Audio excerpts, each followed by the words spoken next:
Hi, everyone. Welcome to another session of the Belongg Book Club. Just to say a little bit about Belongg before we get started.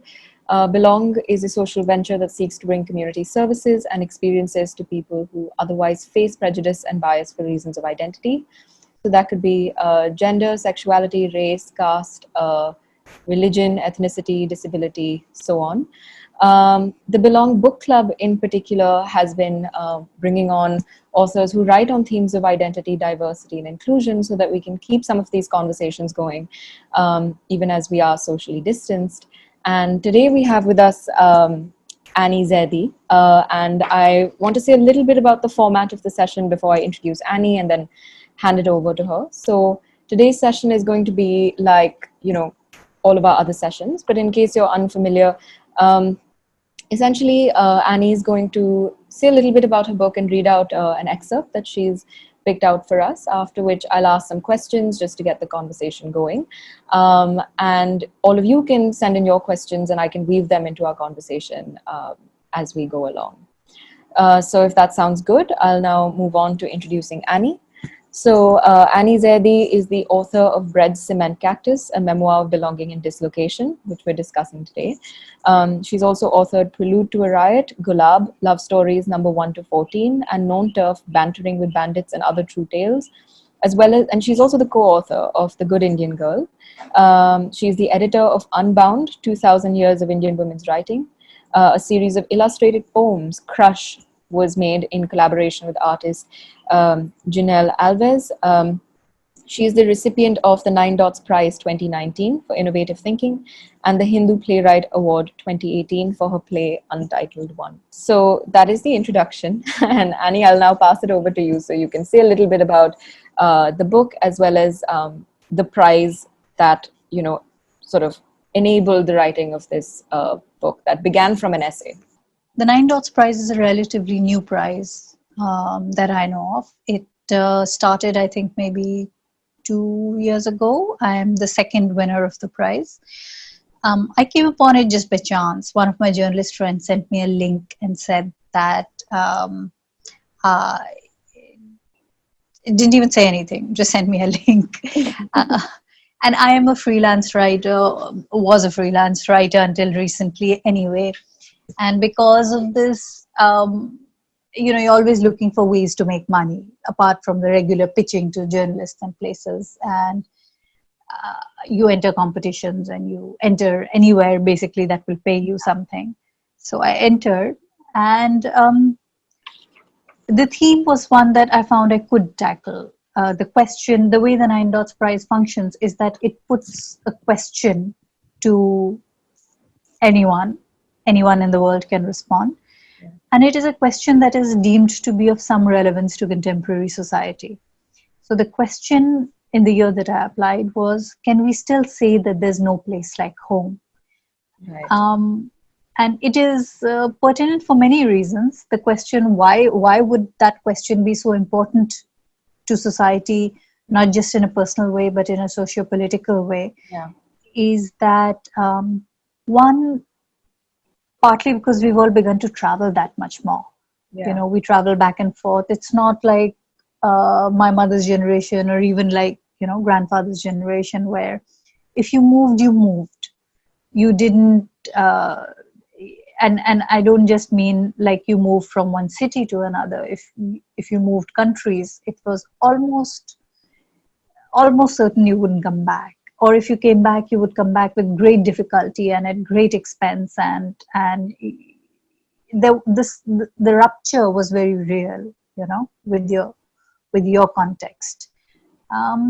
Now, because of technology, because even if the rupture is real in the sense that, say, you can't afford to come back home, say you moved to the US and you can't afford to come back home every year, even then you can actually live in the US in a manner as if you'd never left. You can talk to your family every day on Zoom, on WhatsApp. I've seen migrants, say in cities like Mumbai and Delhi. Mm-hmm. Every minute they aren't working, they're often actually on the phone with their families. Yeah. So the connection and the possibilities of that are so real. So then what is home then? What how do we define the move? How do we define the lack of movement? How do we define affiliation and your feelings about who you are and where you live? That was one reason. The other is the refugee crisis, and this is global. What does it mean to the Rohingya, say, or to somebody who's in Yemen, or to somebody who is in anybody who's impacted by, say, a cyclone and is forced to move? What is the meaning of home for them, especially if they feel like they cannot return for some reason? Say the land itself has disappeared, or say the politics at home is so bad that you cannot hope to return in 6 months or 1 year or ever, depending on what things are like. So because of all of these reasons, the question was very pertinent. For me, the question was pertinent for very personal reasons.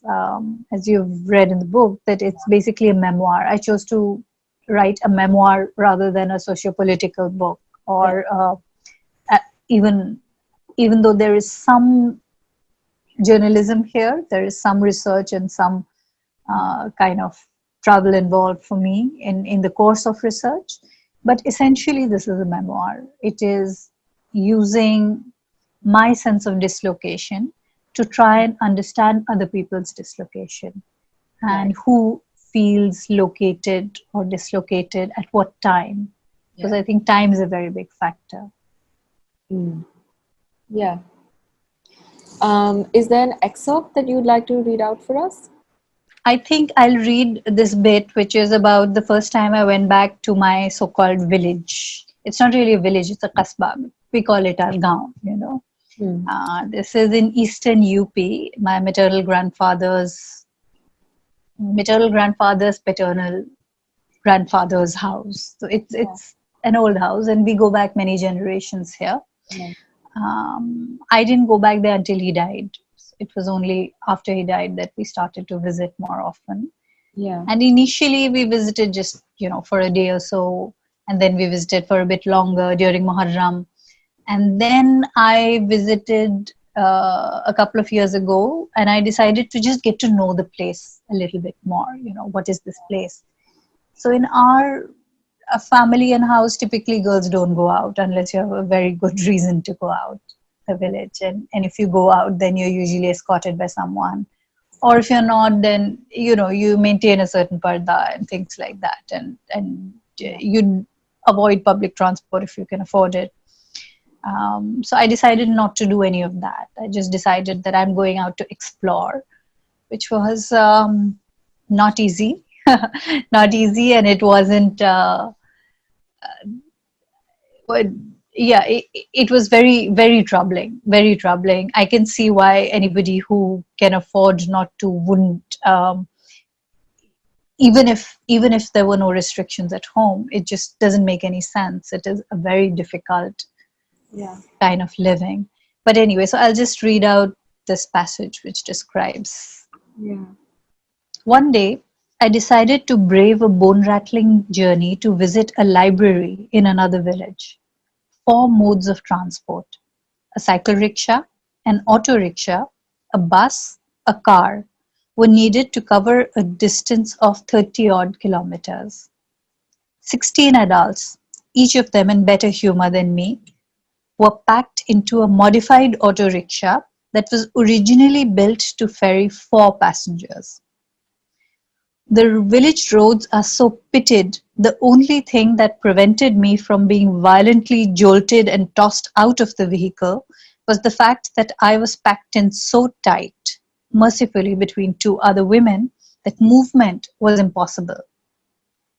The elderly woman on my right kept up a cheerful banter in a Bhojpuri dialect that was so far removed from Hindi, she may as well have been talking French.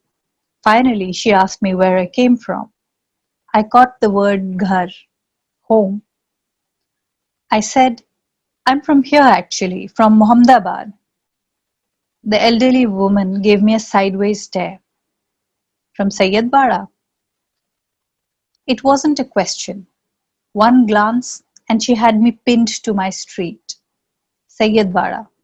A neighborhood filled with Syed Muslim families was stamped on my face, my accent, my clothes, my gestures, my obvious disconnect with the world outside home. Even without the veil, and despite my mixed blood inheritance, she could tell. I didn't bother to deny it. I didn't ask her how she could tell. I know my country well enough by now to know how. So that's the passage I wanted to read out. Yeah.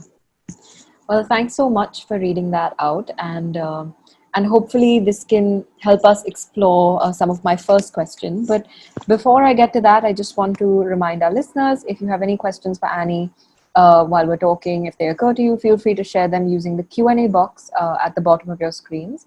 You can use the chat just to, if there's anything you want to communicate to us in terms of logistics, if you can't hear us or something of the sort. But questions in the Q&A box, and I'll take them and weave them into our conversation.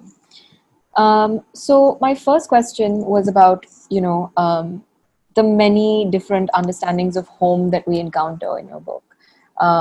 Of course, you've spoken about one of them, which is, your sense of it being your ancestral village, but there are some others that emerge, like, where you grew up. So even if it wasn't where your ancestors lived, you grew up, for example, in an industrial township in Rajasthan, right? If I'm not mistaken. And then the idea of where one owns land, where one can trace one's bloodline, and even where, you've buried your loved ones, which is what the book opens with. I was wondering if you could tell us a little bit about one or two understandings of home that were particularly striking to you, that maybe set the tone for the book a little bit. Typically, what happens is that when people ask you where you're from, they're looking for a clean and easy answer. They don't want your complication. And I think for me, it was a little bit more complicated, although I think my experience is really not unique in any way. It's actually more common than uncommon. I grew up in a place where we don't have family roots. And I think increasingly for most of India, this is true, that you are growing up in a place where you don't have family roots. So do you define yourself as being from there or not? Most people actually, if you ask them, will just say where they grew up.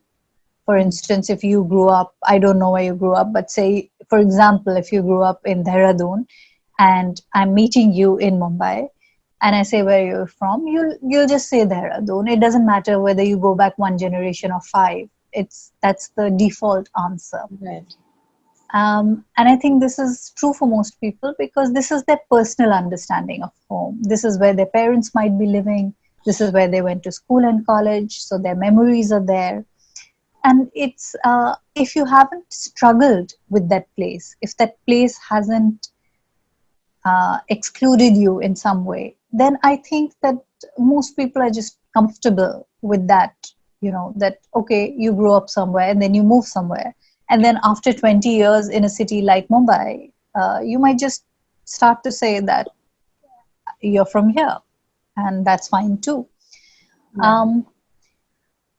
But I think for me, one of the interesting things about home at a conceptual level is that you can never define it without leaving it. Even if it's something as small as your physical house, right? When you're in the house, that house is just a house and you're in it and you're living your life there. But you don't go home then, you're in it. Your sense of going home or your sense of coming home depends on you leaving it, even if you're just leaving it to go to school and come back. That the leaving is critical because it's only when you're in a place that is not home, that doesn't feel like home, is when you kind of most strongly start to feel. The other thing, the concept that I explore in the book is safety. Home is a place of safety. And I found this quote somewhere and that really struck me, that home is where you can go as you are. It is a place of safety. And it is a place of safety, right? I mean, if you're in trouble, where do you go? You go home. You can't count on anyone else. Who can you count on? You count on your family or the people with whom you share a home. These are obvious assumptions we take for granted, but obviously they don't hold true for everyone. Not everyone is equally safe. Many people actually actively not safe at home, that home is a hostile, and they might be safer outside actually. Yeah. So I think in all these different ways, there is history, there is memory, there is personal history and family history, and then there is a question of safety, a question of feeling like you can just be yourself there, and then there is obviously a kind of a feeling of being in and out, a feeling that you've left somewhere and then you come back to it, which is deeply tied up with the idea of home. Yeah. No, that's incredibly profound, and I hadn't thought of it that way. So thanks for sharing that insight. My next question was about this idea that we tend to buy into, which is the idea that home is a very personalized, localized identification, and of course it is, but you also show in your book that it is connected to broader social and political phenomena or patterns that also deserve to be discussed. So I was wondering, why did you feel like that connection was important to make between what feels personal and what is called the political? Well, firstly, the personal is the political. I think we kid ourselves when we think that there is something, that there is a separation between the personal and the political. There is nothing in our lives which is personal and not political. Yeah. The other thing is that it comes back to, one is that you move voluntarily for economic betterment, or you move for different reasons. You just want to explore the world, say, or you move because your parents move, your family moved in order to be near them. All these are different factors which locate or dislocate you. But very often you move because you don't have a choice. And I think in India particularly, this conversation is quite a hot topic because of displacement. Yeah. We keep talking about displacement and who gets displaced. And I think over the last 20, 30 years, particularly in the context of dam building, this has come up again and again. And in my own work as a journalist, I came up against this quite often, that whenever there's either a big national project where dams are deemed to be a sort of national project that somebody has to sacrifice in the name of the nation, So the question then is who sacrifices, and who sacrifices over and over. Sometimes it's a dam, sometimes it's something else, sometimes it can be a cement factory, sometimes it can be a coal mine, sometimes it can be something else, There's always something else happening. And these are decisions where you don't actually have a say. You may not want a coal mine, right? It's giving you no benefits at all. It's taking something from you, some not only your actual physical individual home or even your individual village. It's taking from you a certain environment, a certain cleanliness of environment, a certain access to water, to different things, right? Even if it's something like a road widening project, they put a highway through what used to be your homes in your fields. When they displace you, they might give you an offer and say, we'll give you another field somewhere else. And in my work, I found that over and over again, this is a pattern. The field where that is given to you by way of compensation tends not to be irrigated. And you have lived for generations right near a river, or at least you've had access to water of some kind. So when you make people move, against their will, you take away a lot from them that you don't even define. You don't say that you're taking it, but you're taking it. And I think those were some of the reasons why I felt that I had to also write about this. The other is obviously safety, because, for instance, nativism is a thing Yeah. in most societies actually, but particularly in India, we are very regionally diverse, and we are um, li- our states are kind of divided on linguistic lines, and the culture itself may or may not be that different, and it's difficult to pin culture down. But um, the fact of language has also become a political project, whereby you can demand certain special privileges Mm.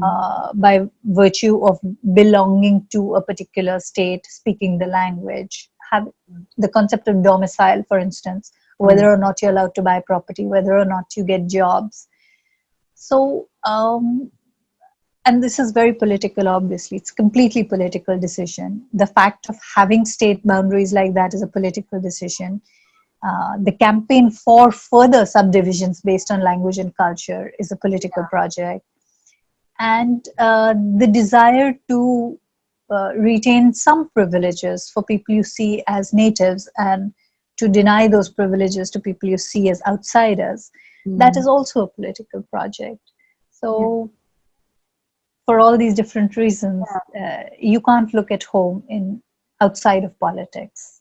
Just building on some of the stuff you just said, I was wondering, if you found it difficult to reconcile, or perhaps reconciliation was not the point. The difficulty of reconciling um, ideas that we might think of as antithetical to one another. So, for example, nativity and migration, right? How do you talk about ideas of home that both sort of relate to major conceptions of home, and yet there might be sort of a clash in terms of the rights that are being asked for by different groups, um, or the issue of displacement. What about somebody who's being displaced, whose sense of home is so different from somebody who has voluntarily migrated to some place? So was it difficult to sort of bring these together in your narrative, or um, do you think the point was to hold these in tension with each other? I think I'm a bit of an instinctive writer. I Hmm. tend to excuse me. Bless you. I tend to feel my way around the terrain of what I'm trying to write about.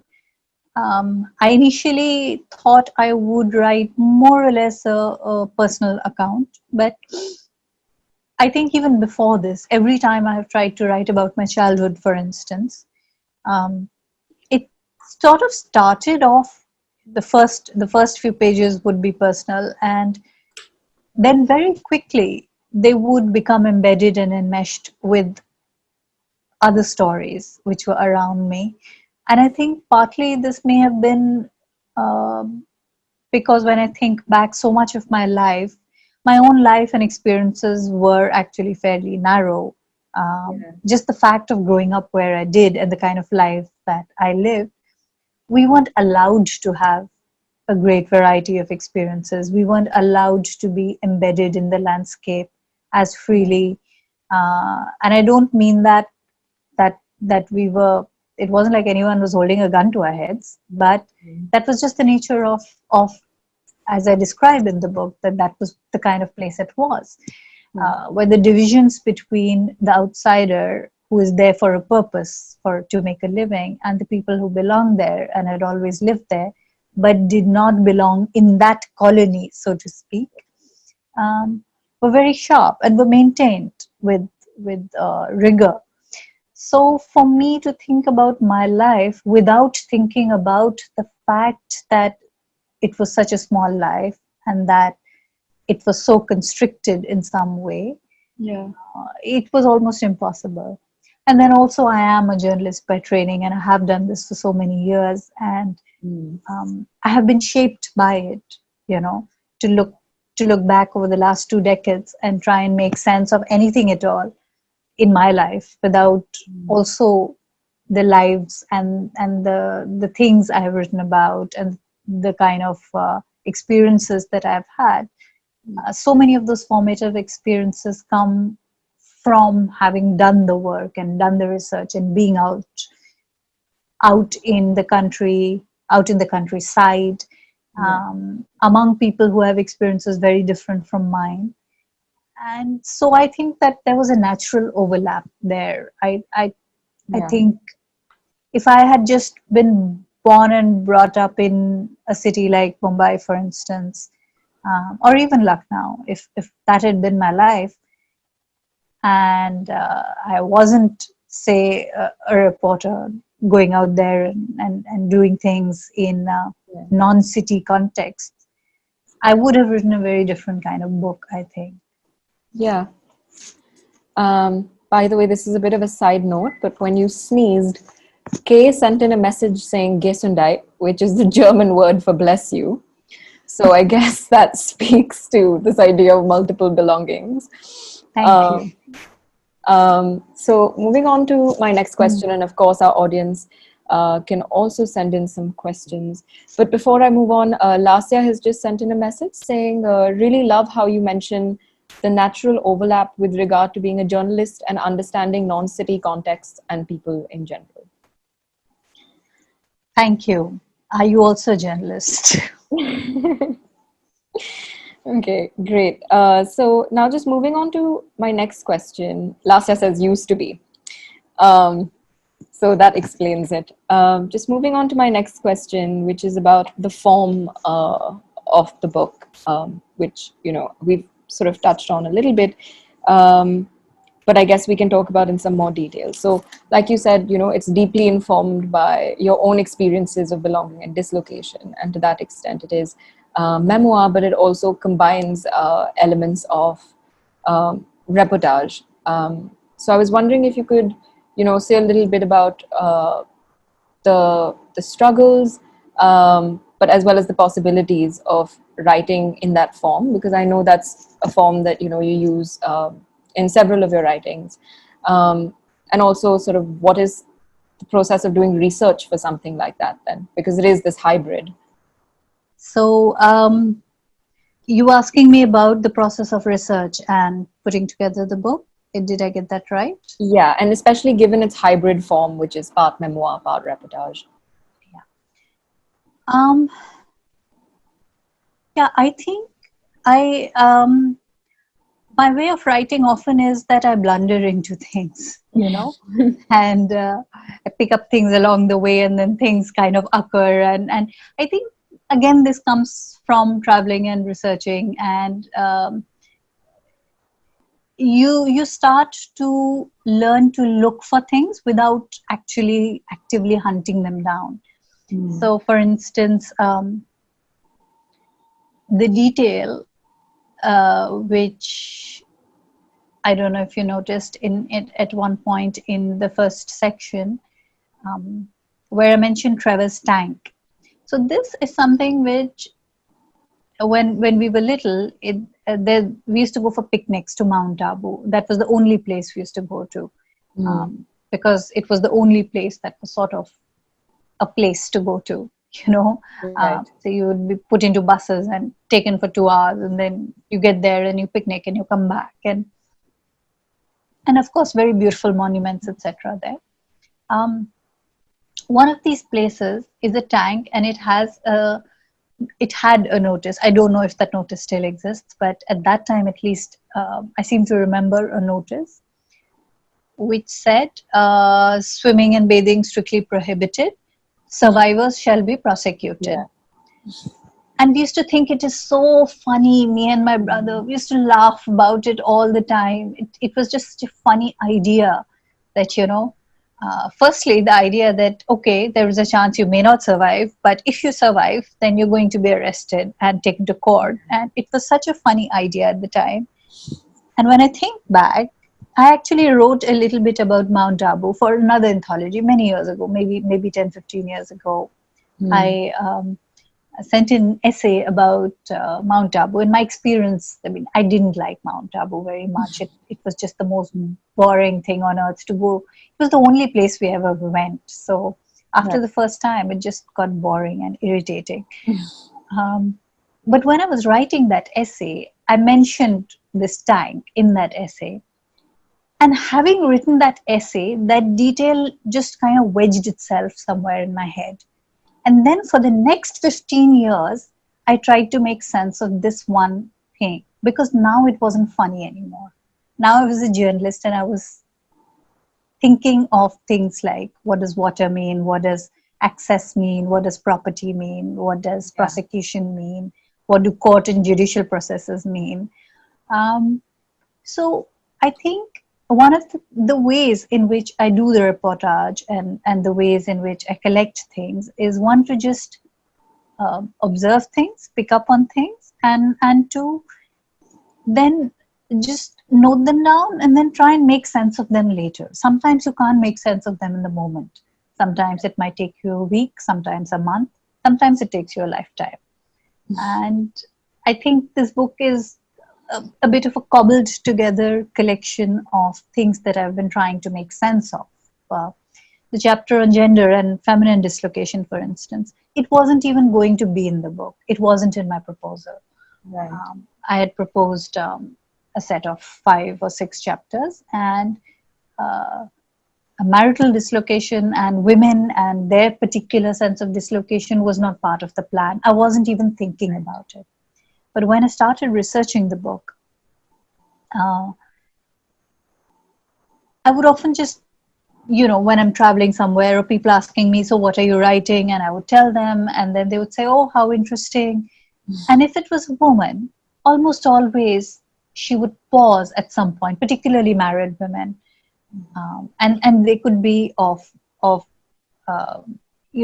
have their own property and wealth and all. I'm not talking about women who necessarily feel an active sense of dislocation or unbelonging. Yeah.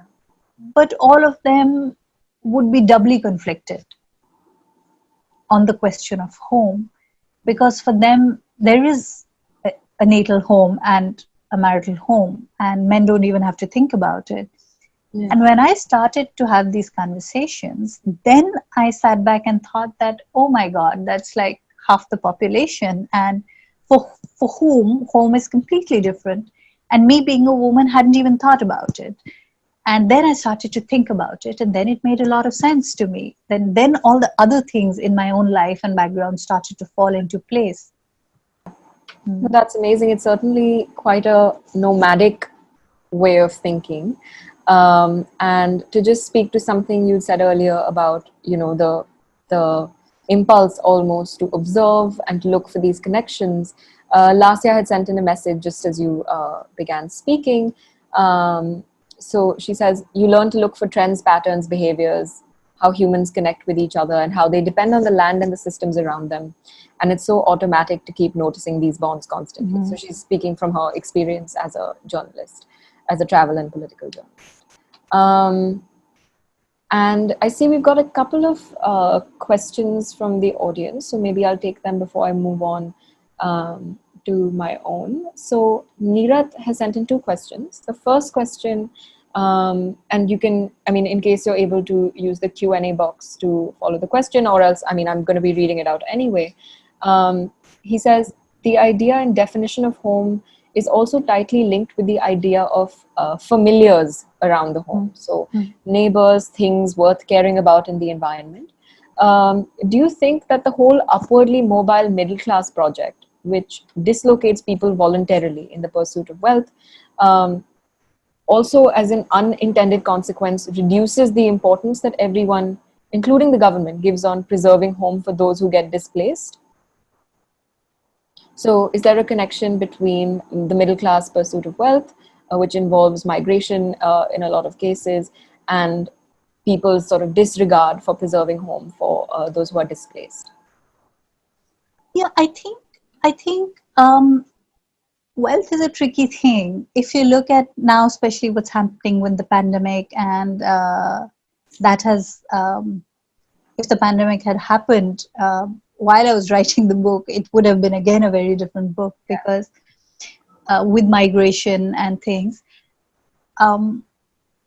we kind of think of the middle class as migrants, but of a particular kind, as migrants who are not deeply rooted in any particular place because they're very rooted in their class and their pursuit of um, economic stability more than anything else. They draw their sense of who they are from either preservation of that status or from ambition to kind of raise their status in the world. And I think broadly most people are like that. However, with migrants who come from economically weaker backgrounds, or perhaps not even necessarily that weak, but people who do have a clear sense of there is a back home, families are back there, they don't migrate with their whole families. They often have land in different locations. Even if it's a very tiny bit of land, they often do, and animals and things like that. For them, the sense of home is very different. And it's different because their whole livelihood is tied into the community. Sometimes it's tied into the land itself, like from agriculture. And India is predominantly agricultural even now. And agricultural communities obviously need a different kind of community.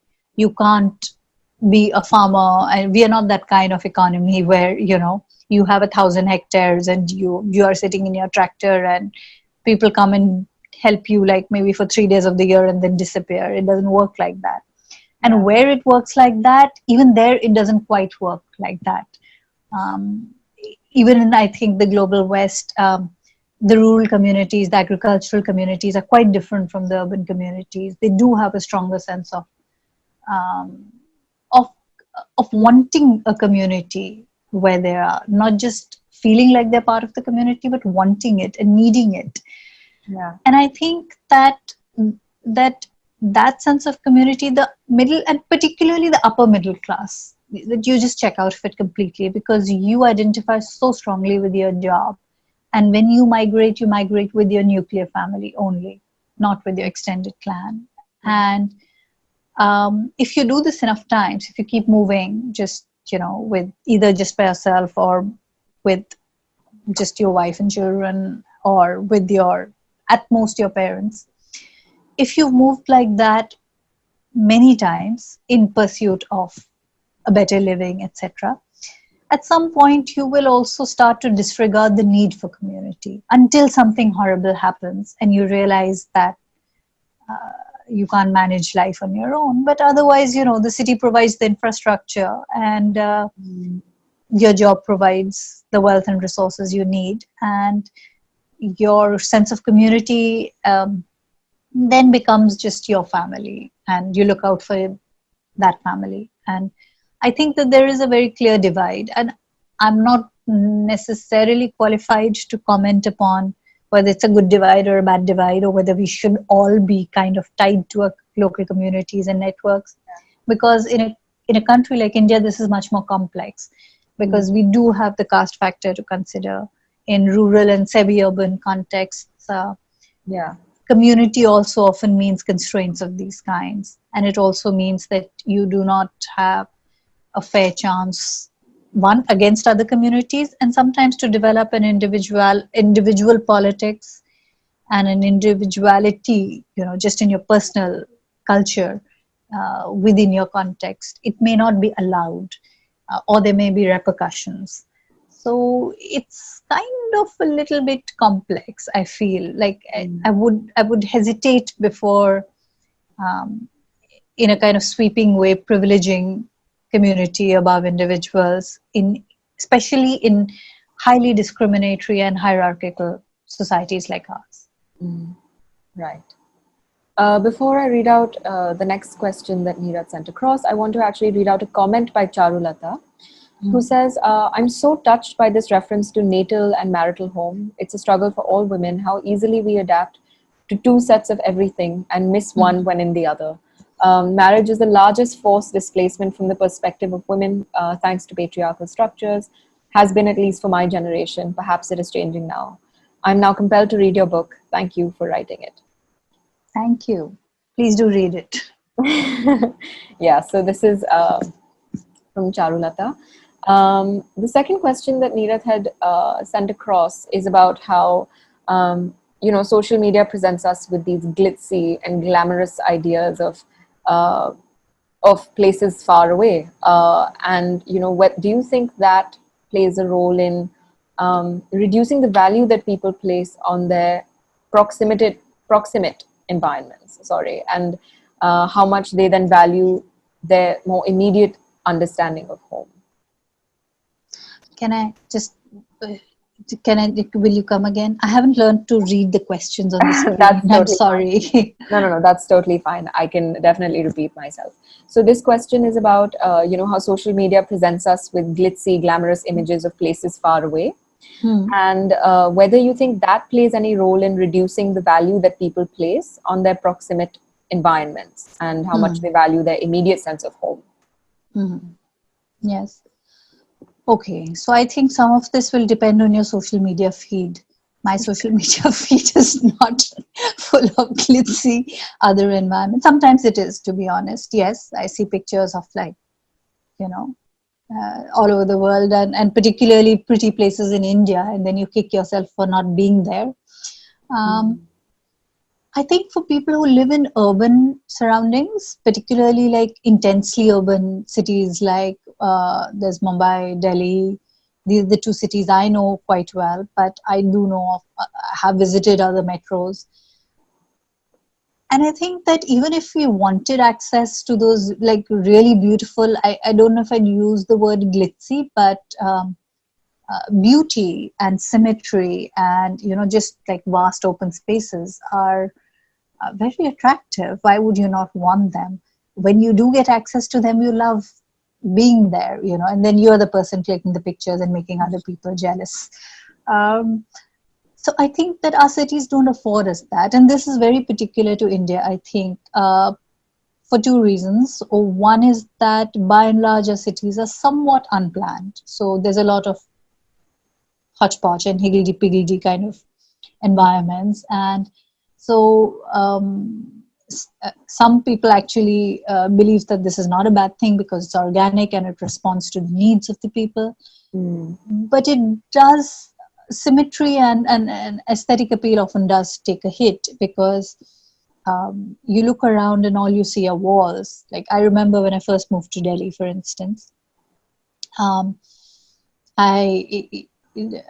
was a reporter. I had a very tiny income, very tiny. And all I could afford was one room with an attached bath, and that was it. And it was in a building that had been built specially for people like me, for either students or people who just left university and were, on similarly tight budgets. So not quite a hostel, but, like room. And that room had no ventilation. It had one window, which was like maybe the size of two phones, and that was it. And that looked on the back of another building. So just grey concrete, no cross ventilation, no sunshine. What was there to appreciate in response to the question? I couldn't appreciate the local context.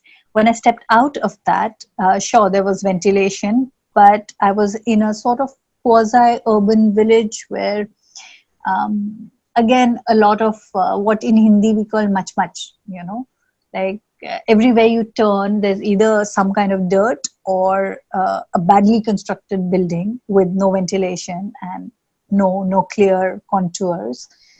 And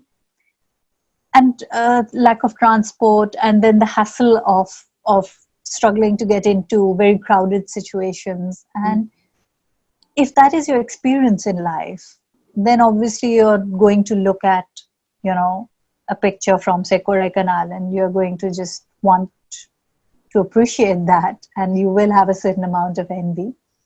I think that's normal.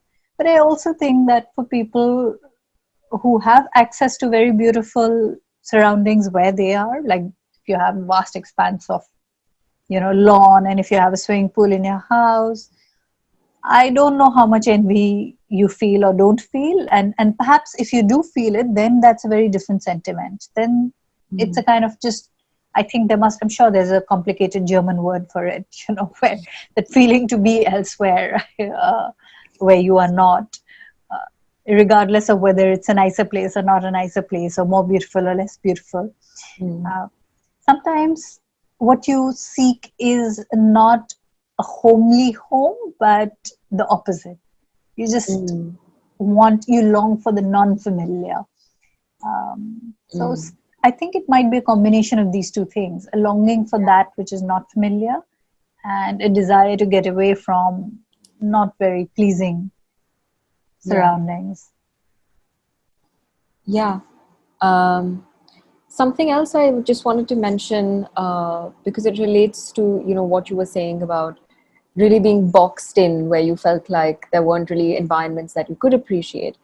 Something that Neerath had mentioned as part of what he sent in was, you know, even in places where there are urban forests or parks, increasingly people seem to not care about those, at least, you know, among the middle classes. And I think that was sort of also part of what he was trying to say, when he was, I guess, impressing, you know, why it might be important to care about our proximate environments. Yes, that is the case. I think one thing that the internet certainly has changed, and I think this is not just the internet. This is a facet of life as a whole.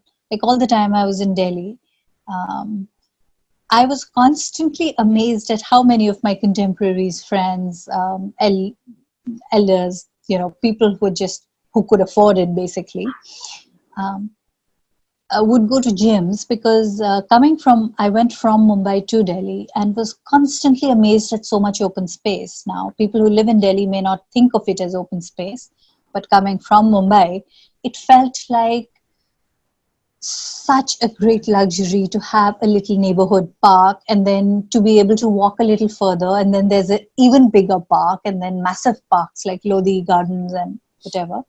It just felt like such a huge luxury. Yeah. But people were constantly getting in their cars, driving in their cars, going to a boxed-in location so that they could walk in one place on a machine. And I just couldn't wrap my head around that. I mean, I was like, why would you go outside your house, drive somewhere to be indoors? It didn't make sense to me. Now it makes sense because the air is so bad. It wasn't when I was in Delhi 15 years ago. It wasn't like that, so it wasn't as bad. But I think some of it is about class, and some of it is about perhaps a certain vision of what is modern or developed that is sold to us. You know, parks. If you look at our parks, I know certainly this is true of Bombay, possibly of Delhi too. There's this constant attempt to keep certain people out. So there'll be timings, and then there'll be things like, oh, but you know, those people come at night and they sleep. Or, oh, those people come and then they do drugs. And, oh, those people come and they want to make out. And, oh, those people, there's always those people that you want to keep out of sight and out of your way. And secondly, you limit access to the economically weaker sections for sure. So some parks would have a 10 rupee entry fee. Sometimes it would be a 5 rupee entry fee. Sometimes it would be a 2 rupee entry fee. But 2 rupees for somebody who is, you know, surviving on, say, 30 rupees a day, 2 rupees is a lot. Yeah. And I think that this is one of the more unpleasant parts of, in India at least. I don't think that public parks are kind of blocked off in the same way abroad. And by abroad, I suppose I mean places like the USA or the UK or Europe, because I haven't really, I'm not informed and qualified to kind of make any statement about this. But what I know of my context, I can say that it is deeply classist. And even if we don't want to use those resources, we try and block off access as far as possible to other people, which is unpleasant. And it actually adds to our inability to appreciate our own environment fully. Yeah. Somebody from Team Belongg, actually, I assume it's Shanya, sent in a message just as you were talking about these exclusionary structures. She says, speaking about class, structurally, the planning of our cities and buildings is extremely exclusionary, and this has also been brought to our attention right now during the spread of coronavirus. Some of us are safer because of the ways our colonies and houses are planned. Absolutely. This is the thing. Well, partly because, with coronavirus, it is so, we couldn't have imagined it, although we should have. I don't know why we couldn't have, because we have a history of pandemics. Yeah. But at least for speaking from my generation of people, this is the first time that you're encountering something like this. So um, uh, I don't think that this is something that we planned against. However, we should obviously plan for it. One of the things is that what class does is that it decides who deserves privacy and space and who doesn't. India being largely poor, and I say this with the full awareness of what it means. It is largely poor. It is not 20% poor or 25% poor or 30% poor. It is more than 50% poor. And this poverty begins at the level of, just in the most extreme cases, it's just starvation, it's hunger. And then beyond that, it is, being, say, book poor, or say being poor in the sense of lacking healthcare. But in terms of space, we are overwhelmingly poor. I would go so far as to say we are maybe 80 or 90% poor. Yeah. This virus certainly should tell us that the least each person should have is a room to themselves, right? Each individual, or at least each couple. If I don't even have a bedroom to myself, and how many people in India do? Even middle class and upper middle class families actually don't necessarily have that. I mean, you might have a house, but then you might have 2 people sharing a room or 3 people sharing a room. And obviously that means then you don't have privacy, and the things that are allowed to you or not allowed to you are determined and dictated by that. Yeah. Yeah. So I have about 2 more questions with me that I'll be posing to Annie, but if anybody else has any questions they'd like to send in, now is the time. Before I carry on with that, I just wanted to say, so when you were talking about, I'm sure there's some complicated German word for wanderlust. Surely enough, Kay has provided us with the word. So the word is Fernweh. I'm not sure I'm saying it right, but that is the German word for wanderlust. Don't ask me how I know this.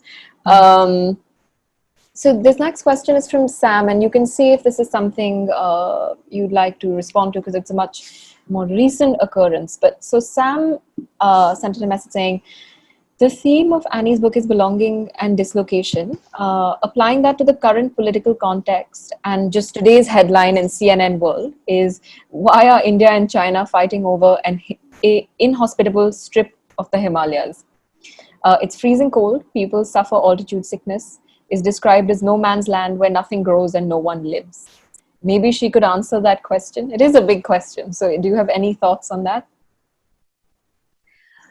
Well, this is hardly new. We've had soldiers on Siachen for how long? And that is inhospitable too. And nobody lives there. Soldiers die there just not from any battle, but just from being there. And India and Pakistan have fought for a long time for territorial control. Yeah. I think this, they're not fighting for the land. They're fighting to demarcate land. They're fighting for territorial rights. And I think behind that reasoning, obviously, is that if you don't stop here, then there'll be a little more and a little more. And then finally, it will be hospitable land and fertile land, and it will be your people. So I think that's the thinking, that is why you must defend borders. And every country feels like that. I don't think it's just India or China or anybody else. All countries defend borders in the same way. The other, my reading is very sketchy on this, but I believe that from a purely military strategic position, it is important because you can defend that particular stretch. But if any forces, not necessarily China, if anybody is able to take over that particular inhospitable terrain, the rest of your terrain becomes much more difficult to defend. This is like it was in Kargil, for instance, that the population is very, very little and it's a very harsh terrain.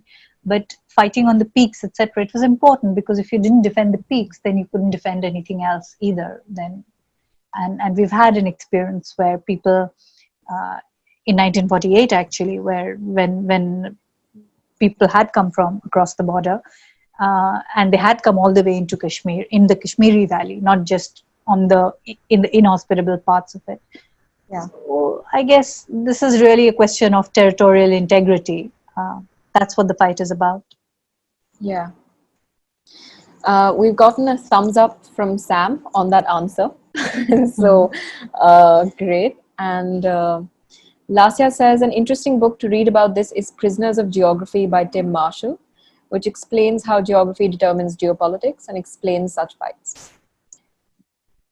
So that is from Lasya and Sam. And now I'm just going to move on to my last question, which is slightly broader, and it's about, writing and submitting one's work to contests and publications and such. So I know you write for a living, like you said, and have had your share of successes, but I've also seen interviews where you've spoken about your share of rejections, right? So I was wondering if you could just share any advice that you might have for budding writers who may be having similar experiences, who want to make a living with writing but are not sure how or if they can. That would be, I think, helpful for our listeners. The first advice would be don't quit the day job. I did multiple times quit the day job, but I also kept having to go back to day jobs for the first. I did have day jobs for several years also. It wasn't that I was able to just strike out on my own and just decide to make a living as a writer. Yeah. And I very nearly didn't make a living as a writer. I've had help and support along the way. For instance, for very many years, I haven't paid rent. And the periods when I've paid rent have had to be periods where I've had to take on a lot of work that is not to my liking, or where I feel compromised in some way, or I've just had to go out and look for a day job. So you have to think about these things too. If you want to get into the struggle and really just make a living as a writer, you have to be prepared for lots of rejection. And you have to also, somewhere at the back of your mind, remember that rejections are opinions. I've been rejected plenty. One thing I think is that I won't say that I had the confidence from the start, but I was willing to work hard. Like, say somebody turns me down, I push that work aside. Doesn't mean I stop writing. It means I start something else, and then if that gets rejected too, then I push that aside too, and then I start something else. And so it did take me many years. I've been writing on and off since I was in college as an undergraduate. Like creative work, fiction, poetry, that kind of thing. From then to when I first wanted to get published was just about, I think, very, very soon after college, I wanted to be published. But when I actually started getting accepted, like one poem in one anthology of new writing somewhere, it took at least 8 years for even that one first poem to be published. And then it took another 3 or 4 years for a first book to come out. And then it took many rejections after that to constantly. I get rejected even now. I just got a rejection a few weeks ago. That's fine. That's good to know. Before we wrap up, so we've gotten one question just in the nick of time that I think it might be worth asking, if that's okay with you, Annie. So this question says, would you say that the loss of home and belonging from a community is one of the biggest drivers of prejudice and discrimination. So that is one part of the question. So is there a link between, loss of community or loss of belonging and there being prejudice or discrimination against the person? And maybe once you respond to that, I can, ask the next set. If I'm understanding the question correctly, it would mean that a person who has lost the community is discriminated against. Sorry. Could I just clarify? They've sent in a clarification. Yeah. Okay. So what they're saying is, do you think a person losing belonging or community in some way compels them or propels them to be discriminatory towards other people? So does it harden the person? Are they more likely to seek community in radical groups on the fringes? Do they sort of practice more forms of discrimination within society? I think somebody will have to study this, like a proper academic study. I'm not sure I can comment. Right. I do think that one thing, certainly isolation does harden you as a person. It doesn't necessarily make you you may not, for instance, become prejudiced against an entire community, but you may become prejudiced against certain other people. And it could just be your local, your RWA, or it could be your neighbors. It could be anybody. I think harden is the wrong word to use. I actually think what it does is that it softens you even further. But it also leaves you extremely vulnerable to hurt. A person who has been isolated or rejected by one group is constantly then looking out for the rejection from other people and other groups. And if you don't feel embraced, obviously you can't do the embracing, right, of anybody.